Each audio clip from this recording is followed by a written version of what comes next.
It seems like Let's every take a town look. in the Northland has its own unique history, and Ashland is no different.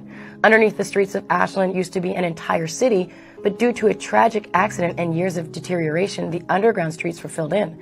Fox 21's Julia Russell shows us how history can still be seen today. All it takes is a walk down the back stairway But back here, to find what's left of Ashland's so-called underground city. it was dark and dreary, and yeah, there was no lighting, for sure. If you look at Ashland now, it's pretty flat, but it didn't start out that way.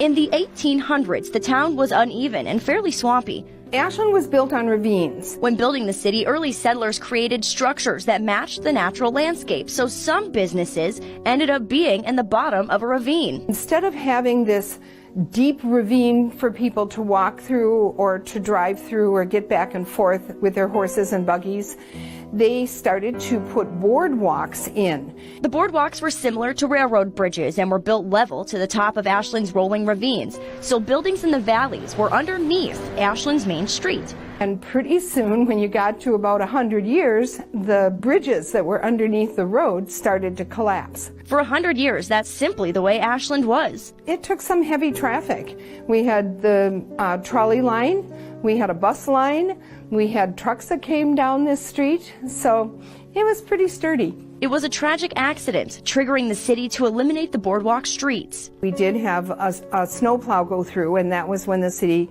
became really aware that something had to be done. In 1980, the lower level shops were boarded up, and the once deep ravines were filled with sand, leaving the now basements of Ashland's oldest buildings with doors and windows leading nowhere. And it gives you just a little bit of an eerie feeling knowing that people could go out those walls, and now it's completely enclosed.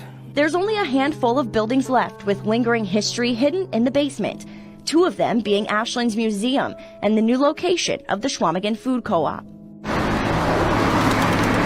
So next time you're driving down Ashland's main street, you'll think of the unplanned history that's left stories and hidden treasures buried and boarded up.